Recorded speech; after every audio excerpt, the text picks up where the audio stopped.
Ashhadu an la ilaha illallah wahdahu la sharika lah wa ashhadu anna Muhammadan abduhu wa rasuluh. Amma ba'du fa'auzu billahi minash shaitanir rajim.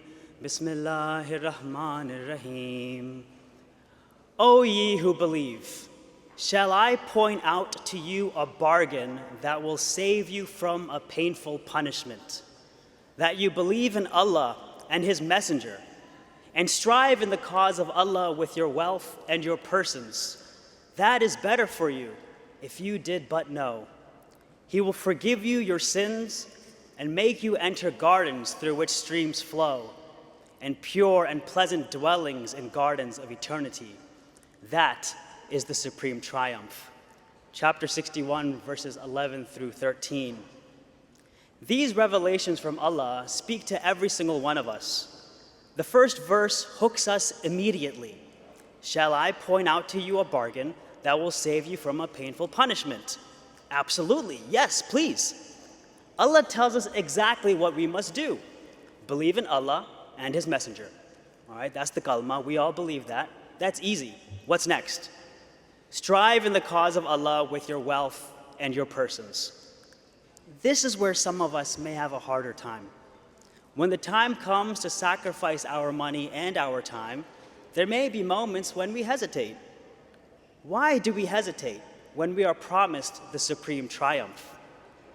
In this speech, let's explore how sacrificing wealth and life, how striving in the cause of Allah with our wealth and our persons to gain paradise is truly the best bargain. Hazrat Masih Maud comments on these verses. He says, the trades you pursue today are never free of loss, and you taste hardship in them again and again. Come then, and let me point you to a trade that is nothing but profit, with no risk of loss. Have faith in God and in the one that He has sent, and strive in the path of God with both your wealth and your lives. If you possess insight, you will know that this trade is far better for you, for it will greatly increase your spiritual capital. Now, when it comes to capital, Hazrat Suhaib bin Sinan al-Rumi radiyallahu ta'ala anhu started with nothing. He was a child in Mosul, Iraq, when Roman troops attacked. He was enslaved for years, bought and traded a few times, and ultimately freed by Abdullah bin Judan in Mecca. Suhaib became a reputable businessman and remained with Abdullah until Abdullah passed away. And around that time, the Prophet Muhammad ﷺ had begun preaching. When he heard the message, he accepted it. When migrating to Medina finally became an option, Suhaib was ready to go. But the Meccans held him back. They blocked his way and said he could not go and take all the money that he had earned in Mecca along with him to Medina. Suhaib radiyallahu anhu asked, if he gave it all to them, would they let him go? The Meccans greedily accepted. And so Suhaib radiyallahu anhu reached Medina empty-handed. When he saw the Holy Prophet sallallahu alaihi wasallam, Suhaib said that he gave up everything to make it to Medina. The Holy Prophet sallallahu alaihi wasallam looked at this businessman and he replied, out of all the business you have ever done, this was the best transaction. Allah was so pleased with this type of act by a few companions, including Suhaib, that He revealed the following verse. And of men there is he who would sell himself to seek the pleasure of Allah, and Allah is compassionate to His servants. Surah Al-Baqarah, verse 208. And this former slave who was bought over and over again by people did the most fascinating thing.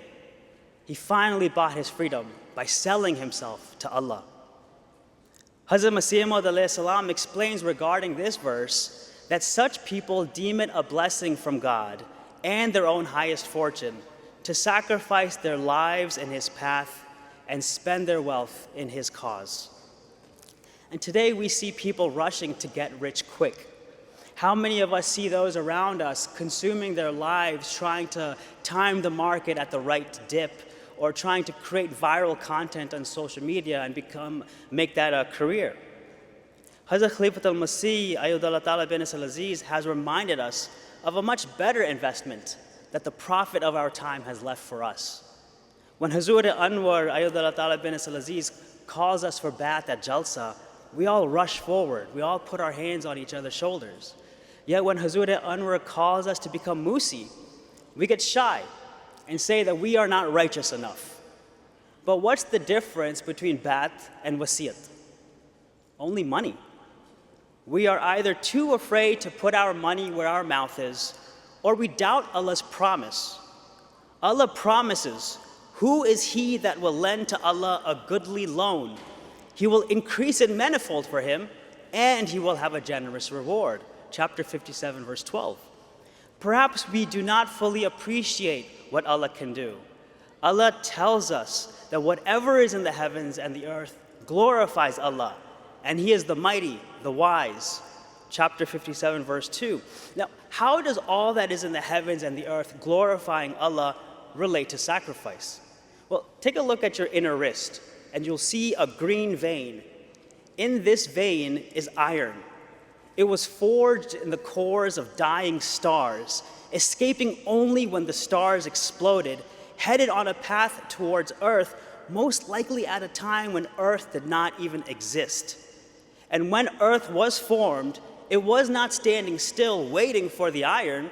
Rather, it was hurtling through space, surrounded by multiple gravitational pools. And yet, Allah did the inconceivable, and He hit that target time and time again. All these billions of years later, when Allah sends a messenger who says that it will be good for you to take that leap of faith and sacrifice between 1/10 and 1/3 of your earnings, because by doing this, you will get something even better, all of a sudden we think that's impossible. And so we keep our money and barely pay chanda or volunteer our time. My dear brothers and sisters, parents and children, that iron flowing through your wrists should not become shackles that bind you to this earth.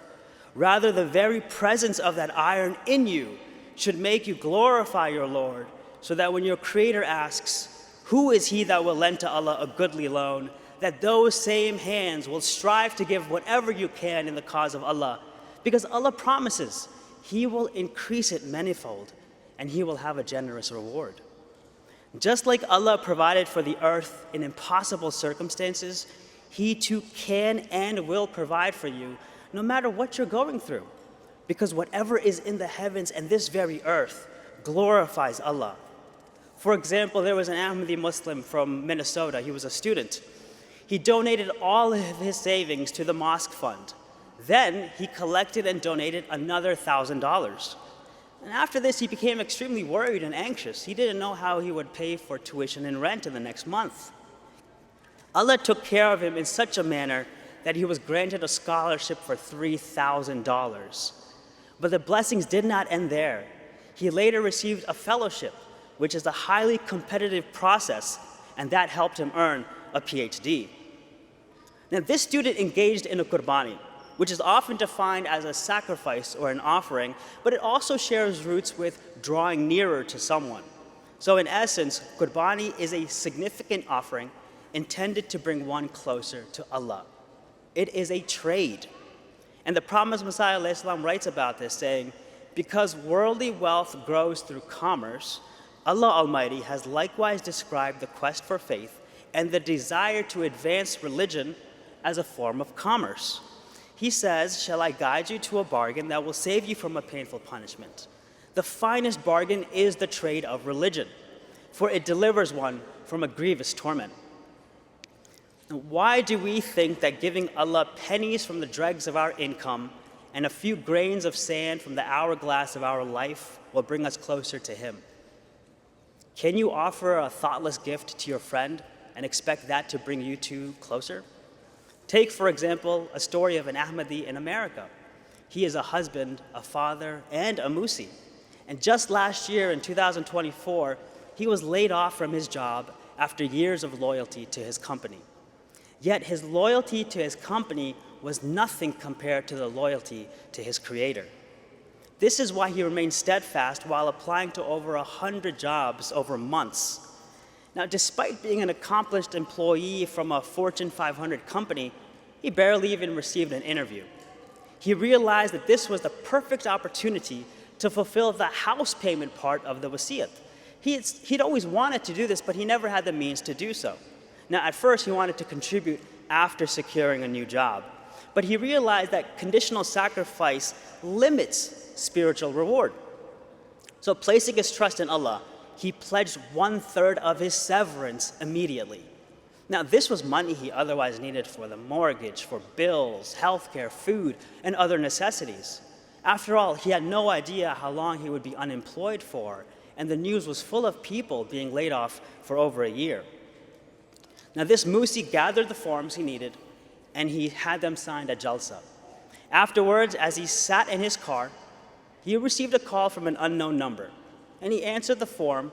With the forms still in his hand, a man introduced himself as being from a company that he had not applied to. Yet the man said that someone had shared this Ahmadiyya's resume, and he wanted to meet for a new opportunity at that company. After 2 meetings, he had the job.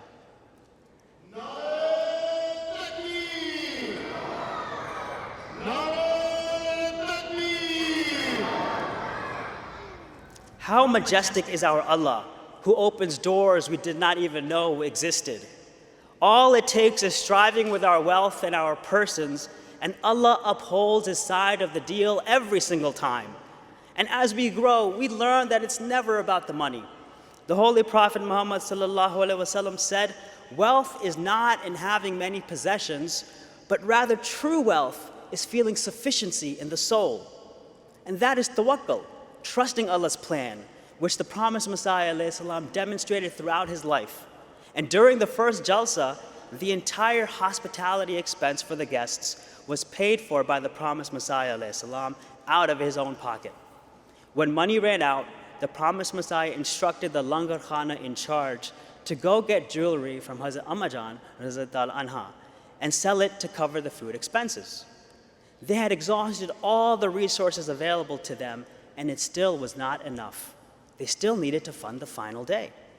The promised Messiah ﷺ said to his companion, "We did what we could. Now we don't need to worry. Allah will take care of his own guests." The next morning, when the postman arrived, he brought between 10 to 15 money orders for 50 and 100 rupee amounts, all donations from people who could not make it to the Jalsa. Soon after, the promised Messiah gave a speech with emphasis on tawakkul. He said that worldly people have the confidence that whenever they need money, they can get it from their savings. Similarly, the godly people who trust Allah have even more confidence than the worldly people that they will get exactly what they need from Allah. And this is exactly how it works. How majestic is our Allah, who opens doors we did not even know existed. Despite hearing example after example, the promised Messiah ﷺ writes in Noah's Ark that you still do not know what powers your God possesses. And if you did know, no day would ever come upon you when you would grieve deeply over worldly matters. A person who possesses a treasure, does he cry, scream, and become devastated over the loss of a single penny? Then if you truly knew of this treasure, that Allah is there to help you every moment of need, why would you become so overwhelmed by the world? God is a beloved treasure. Value him, for he is your helper at every step. Without him, you are nothing, and neither your resources nor your strategies are of any worth. So many of us are working salary jobs or are paid hourly. Should sacrificing only be limited to money? Sacrificing life is not only limited to martyrdom. Shaheed, after all, means bearing witness. And we can't all become martyrs. The Prophet Muhammad ﷺ himself said to Allah before the Battle of Badr, "If these Muslims are killed, there shall be no one left to worship thee." Now, the opportunity to bear witness or be a shaheed also happens through sacrificing our wealth consistently, because this is also a sacrifice of a part of our life. Consider that we spend on average 40 to 50, maybe 60 hours a week at work. Now, when we sacrifice 10% of our earnings, we're also sacrificing 10% of that part of our life. Now, sacrificing from this perspective is something that Hazrat Abu Aqil Razial Ta'ala Anhu did. Now, Abu Aqil was a companion much like many of us here in the sense that he was not rich and he was getting by on his daily wages. After one night's work, after a night shift, he earned 15 pounds of dates. Now, Abu Aqil left half of those dates for his family, and he gave the remaining to the Prophet Muhammad ﷺ for preparations for an upcoming war. Hypocrites who saw this laughed at him, for they considered this donation to be nothing. This wasn't just half the food his family needed, this represented half of his night. Allah was so pleased with this sacrifice that he revealed the following verse. Those who find fault with such of the believers as give alms of their own free will, and with such as find nothing to give save the earnings of their toil, they thus deride them. Allah shall requite them for their derision, and for them is a grievous punishment. Chapter 9, verse 79. This is a sacrifice that Allah loves, and these are the people that Allah defends. This is an offering that brings the Creator closer to their Creator. When Allah references that the hypocrites derided Abu Aqil and others like him, whether that's happening back then or now, Allah tells us what their state will be. The hypocrites will call out to the believers and say, "Were we not with you?" The believers will answer, "Yea, but you let yourselves fall into temptation, and vain desires deceived you till the decree of Allah came to pass, and the deceiver deceived you concerning Allah." Chapter 57, verse 15. Look into yourselves. What vain desires are deceiving you? There's a lot of deception today, and we may not even realize it, but we've been taken by it. We don't have to look any further than the fact that we have the best bargain before us, yet we still have not met Hazrat Anwar's desire that 50% of earning members become Musi. We languish at around 33%.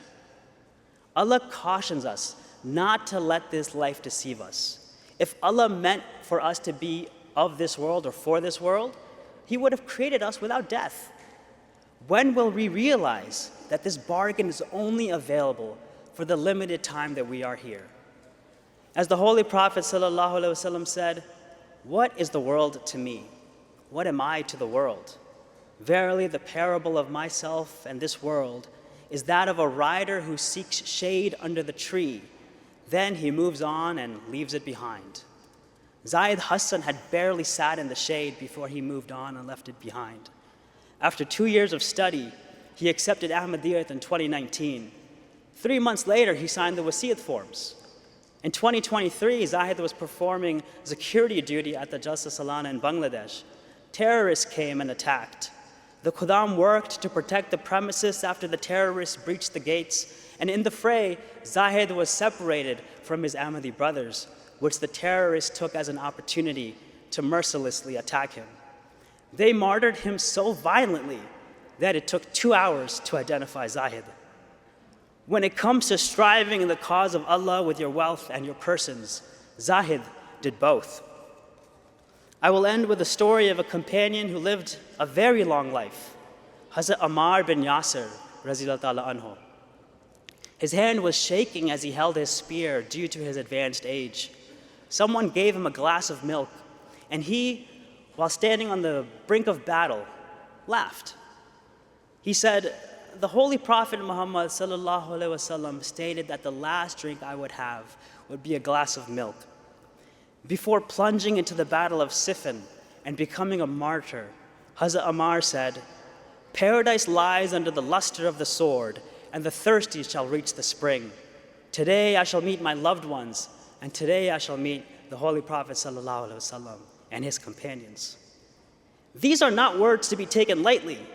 The last time he had seen his loved ones, his mother, his father, and his brother, was about 40 years earlier.